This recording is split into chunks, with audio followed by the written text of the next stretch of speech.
Bonjour à tous. Alors dans cette vidéo, on va essayer de répondre à une question qui m'a été posée par un abonné qui s'appelle Monsieur Chris et qui concerne Air Liquide. Sa question c'était comment trouver des déclencheurs d'achat. En gros, qu'est-ce qui fait que on va acheter, à quel moment on va rentrer sur cette action. Alors Air Liquide, déjà, je vais vous la présenter rapidement. C'est une société qui a été créée en 1902, qui est l'un des leaders mondiaux des gaz.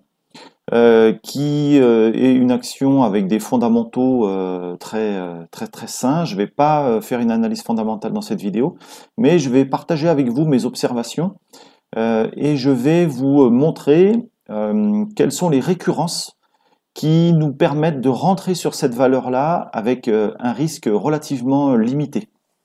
Alors là, je suis sur le site, tout d'abord, avant de vous présenter les graphiques et les observations, je vais vous parler de la notion de valeur forte, valeur faible, que j'ai déjà présentée lors de différentes vidéos, mais c'est une notion qui n'est pas toujours très bien claire à comprendre, ou peut-être que j'explique pas forcément très bien.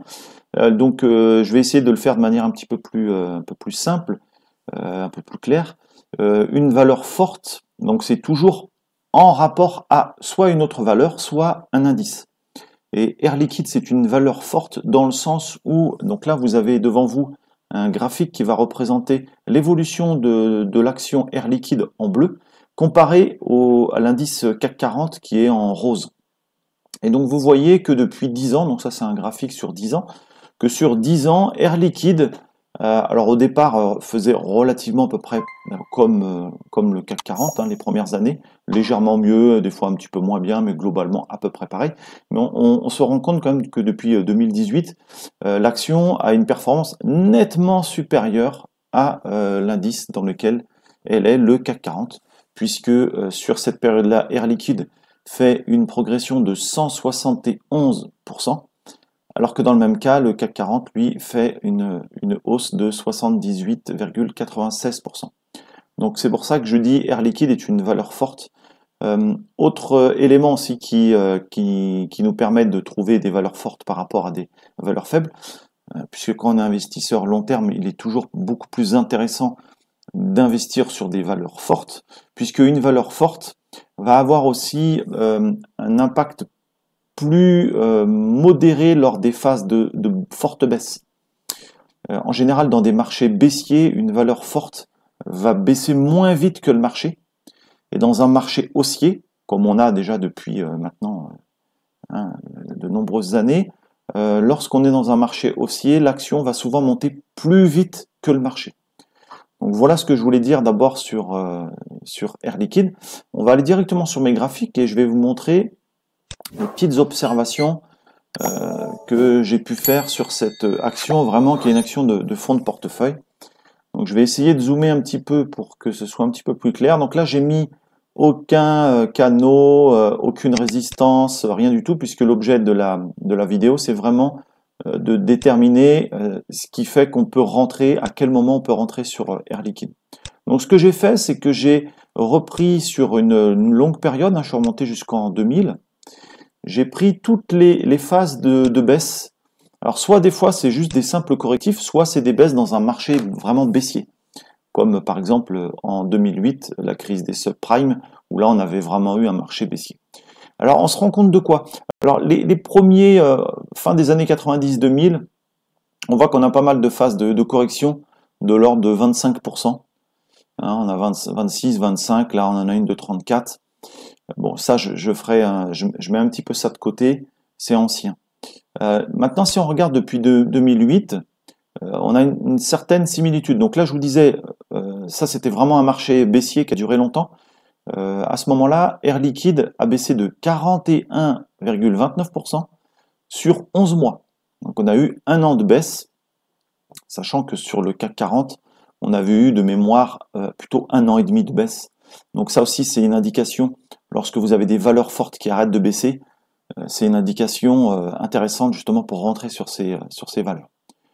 Donc là, une baisse de 41. Ensuite, on a eu une baisse en 2011 de 2 mois. Donc c'était un simple correctif de 18%.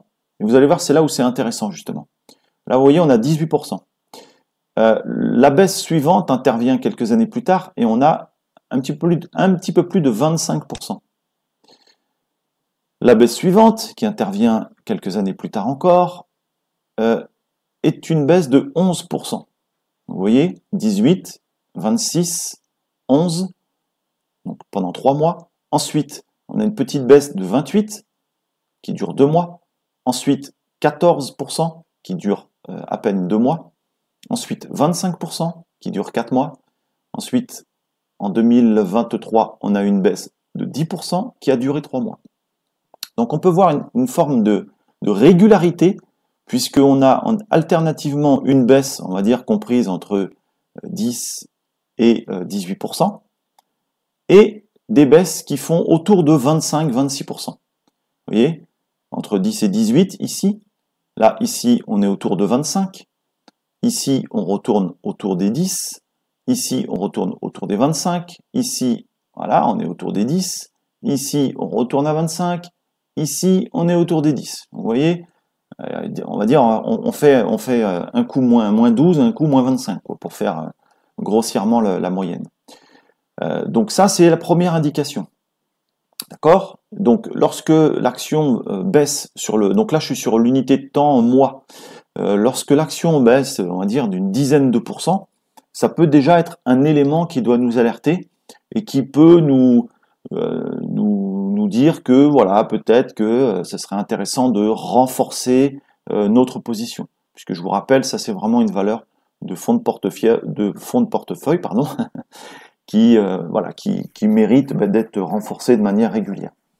À savoir, petite parenthèse aussi, que c'est une action qui délivre tous les 2 ans. Alors bon, je ne sais pas s'ils vont continuer à le faire, mais en tout cas c'est régulier. Tous les 2 ans qui donne une action gratuite pour 10 actions en portefeuille.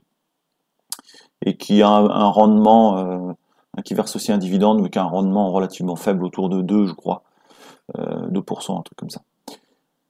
Donc voilà les premiers éléments. Ensuite, il y a un autre élément que je vais vous montrer sur l'unité de temps inférieure, c'est l'hebdomadaire, qui va pouvoir compléter et nous rassurer sur quand rentrer.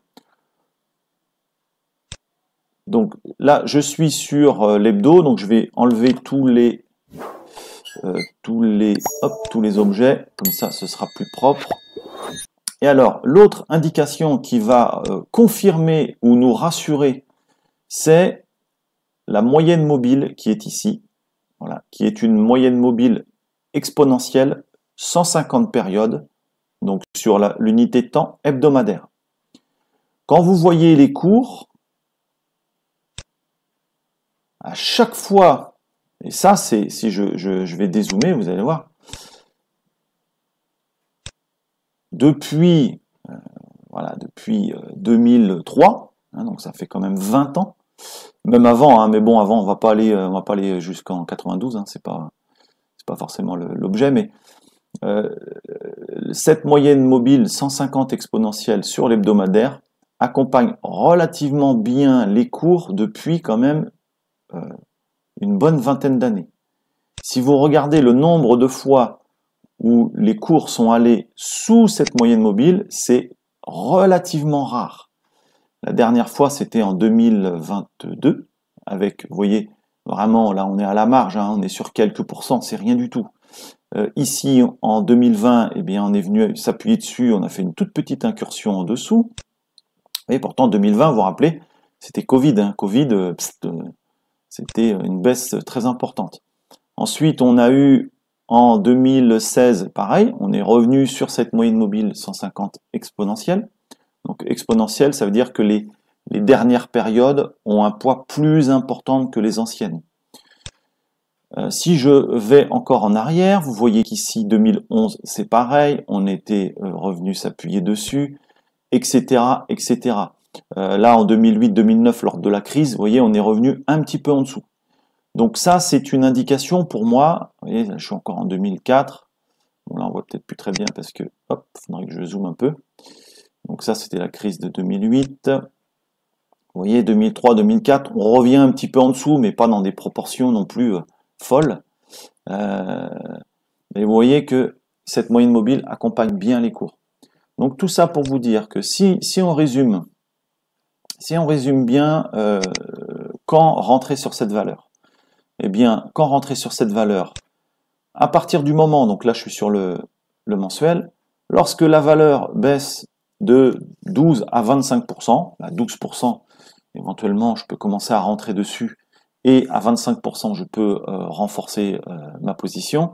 Entre 12 et 25%, ça semble être un niveau relativement intéressant. Et il est intéressant aussi lorsque la valeur arrive sur la moyenne mobile 150 exponentielle. Alors on va faire un petit exercice tout simple. On va regarder le cours actuel. Hop. Donc là, il m'a retracé tous mes bazars. Le cours actuel, si je regarde une baisse de l'ordre de 10 à 15%, hein, si je suis allé, on va dire, à 15, ça me fait une zone à peu près, allez, hop, ouais, je suis à 15 là, moins 15 à peu près. Donc là, je suis sur une zone qui est intéressante puisque j'arrive autour des 150 euros. Donc 150 euros qui est... Alors bien sûr, c'est une hypothèse, hein, je ne vous dis pas qu'on va aller là, mais voilà, imaginons que le marché nous fasse ça. Vous voyez, hop, la zone des 150 euros, qui était ici résistance 2 fois, qu'on a repassé, qu'on a ici pris en support. 150 euros correspond ici à une baisse de 15% par rapport au plus haut, et qui en plus peut-être, hein, avec le temps, sera le niveau de la moyenne mobile 150 exponentielle hebdomadaire.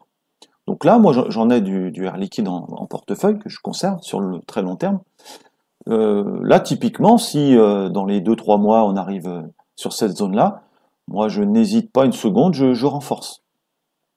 Si par contre on a une alternance, comme je vous ai montré tout à l'heure, un coup on avait 10-15% de baisse, un coup on avait 20-25%, eh bien ça voudrait dire que potentiellement, allez on va dire 25%, hop, potentiellement l'action pourrait revenir autour de cette zone-là, donc des 130 euros. Donc là, on serait vraiment sur du moins 25%, donc une baisse relativement importante. Et vous voyez que là aussi, pareil, c'est une zone support. Donc bien sûr, on serait en dessous de la moyenne mobile 150, qui, elle, s'aplatirait.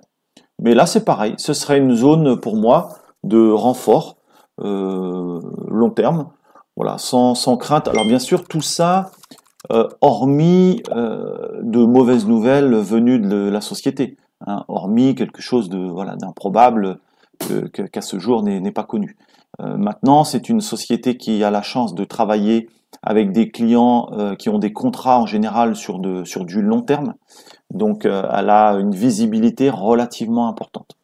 Donc voilà ce que je pouvais dire sur Air Liquide et quand ou à quel niveau acheter. J'espère que ça vous a intéressé, que ça vous aide. N'hésitez pas à me dire en commentaire ce que vous avez pensé et puis éventuellement à me faire des suggestions de vidéos, d'actions que vous voulez que j'étudie ou des sujets que vous voulez que j'aborde. Je vous remercie, je vais vous laisser avec des vidéos que j'ai faites que vous pouvez consulter et puis je vous dis à très bientôt. Salut!